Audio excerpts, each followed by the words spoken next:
You'd think that when your nation is plunged into its biggest war, you'd fight with the best weapons you have. But on December 7, 1941, some of the first American defenders to score that morning did it in a fighter many already considered outdated, the Curtiss P-36, a fighter that was essentially the understudy shoved onto the world's most violent stage as a stand-in. Welcome to Historical Digs. For today, we explore the paradox of the Curtiss P-36 Hawk, an aircraft that achieved its greatest fame in one desperate, defiant scramble over the smoking ruins of Pearl Harbor. A fighter for a vanishing era. To understand the P-36, you have to rewind to the mid-1930s, a time of dizzying change in military aviation. The age of the fabric-skinned open-cockpit biplane was dying, and the future belonged to sleek, all-metal monoplanes with retractable landing gear and enclosed canopies. In 1936, the U.S. Army Air Corps, desperate to modernize, held a fly-off competition for its next-generation fighter. The main contenders were the Seversky P-35 and Curtiss-Wright's brand-new Model 75. While the Seversky ultimately won the initial contract, Curtiss's design showed so much promise that the Army kept it in development. The Curtiss fighter, which would become the P-36 Hawk, was a genuine leap forward. It boasted a stressed skin aluminum fuselage, fully retractable landing gear that swiveled 90 degrees to fit flush into the wings, and a powerful Pratt & Whitney R1830 twin-wasp radial engine. When the Model 75 first flew on May 6, 1935, it represented the cutting edge of American fighter technology.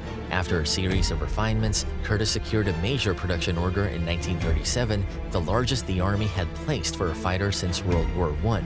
For a brief, shining moment, the P-36 was the future of American air power. But the future was arriving faster than the ink on the contract could dry.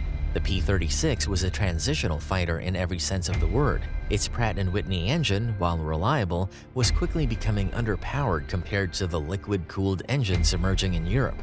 Its armaments was shockingly light by the standards of the coming war, a single 50 caliber and a single 30 caliber machine gun, both firing through the propeller arc.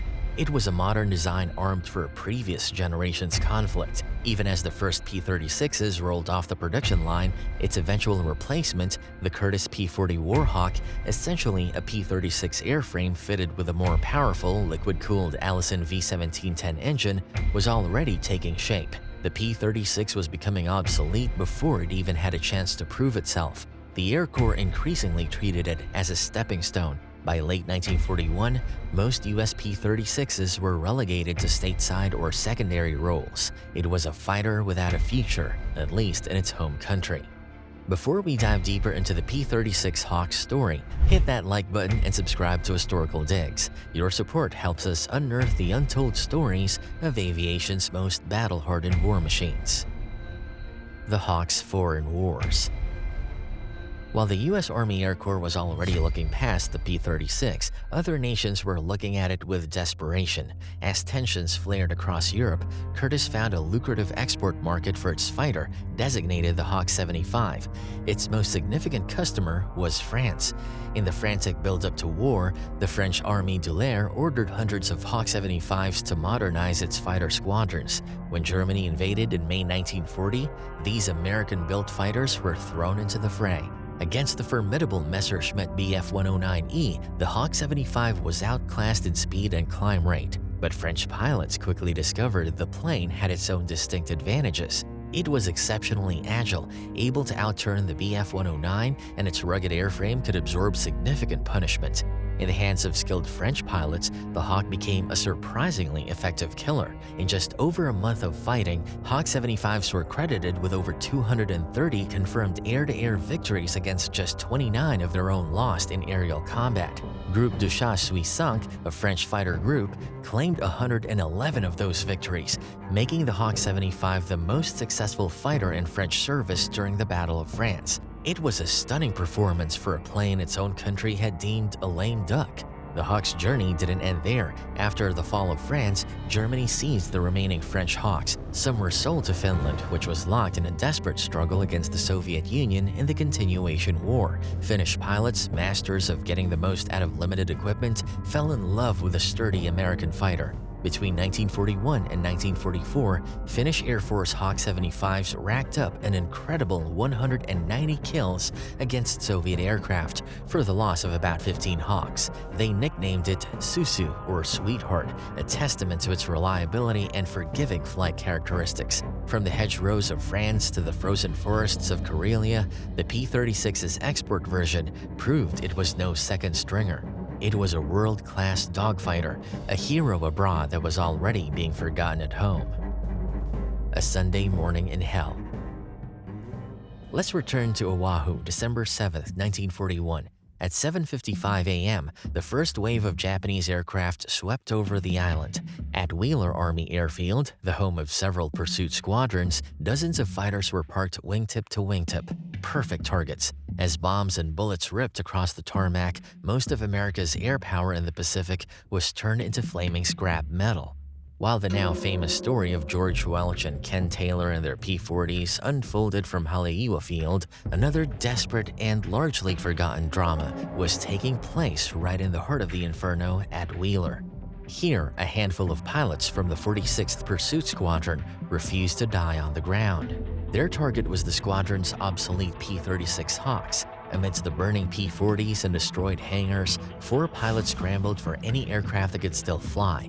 One of them, Second Lieutenant Philip Rasmussen, had been woken up by the explosions and ran from his barracks, still wearing his purple pajamas. He, along with Lieutenants Lewis Sanders, Gordon Sterling Jr., and Harry Brown, found 4 P-36s that were miraculously still intact. With smoke blotting out the sky and Japanese Zeros strafing the runway, they gunned their engines and took off directly into the maelstrom. Climbing to intercept a formation of Japanese planes over Kaneohe Bay, the 4-ship flight of obsolete Hawks engaged 11 Zeros. The odds were suicidal. Lieutenant Sanders rolled in on a Zero and stitched it with his machine guns, scoring one of the first Army Air Force's aerial victories of the war. Rasmussen, in his pajamas, also managed to get on a Zero's tail and send it crashing into the sea. But the enemy fought back with overwhelming force. Rasmussen's P-36 was savaged by cannon and machine gun fire that shattered his canopy and severed his rudder cables. With his plane barely under control, he dove into the clouds and managed to limp back to Wheeler, landing without brakes or a tail wheel. Tragically, Lieutenant Sterling was shot down and killed in the dogfight. Yet, against all odds, the Underdog Hawks had drawn blood. The Underdog's last stand. When the skies finally fell silent, the handful of P-36s that took to the air had etched a defiant footnote into history.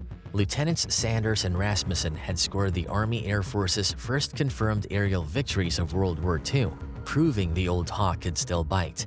It was a moment of pure, desperate courage, a testament to the pilots who flew a plane everyone had already written off. But this moment of glory was also the Hawks' last stand. In the weeks following Pearl Harbor, the surviving P-36s were quickly withdrawn from combat service, their role as frontline fighters officially over. The plane that fought back when few others could was unceremoniously retired, replaced entirely by the P-40s and newer types that were now flooding the production lines. Its story became a historical footnote, overshadowed by the legends of the P-51 Mustang, the F-4U Corsair, and even its own successor, the P-40. The heroism of the pilots endured, but the identity of the machine they flew faded from public memory. The legacy of the P-36 Hawk is a paradox. It was a fighter born in a moment of transition, a bridge between 2 eras of aviation. It was too cutting edge for 1935 to 37, yet increasingly outclassed by 1939 to 40. In America, it was a stepping stone, but in the hands of the French and the Finns, it was a formidable weapon. And over the smoke-filled skies of Oahu that morning, it was a hero. It serves as a powerful reminder that in war, sometimes the most important weapon isn't the newest or the most powerful, it's the one that's there, ready to fight. So, what do you think? Was the P-36 a flawed design that simply got lucky, or a capable fighter that was born at the wrong time? Let us know your thoughts in the comments below. And if you have a soft spot for the unsung heroes of military history, be sure to subscribe and hit that notification bell. Because history isn't always written by the icons. Sometimes it's written by the underdogs who refuse to be forgotten.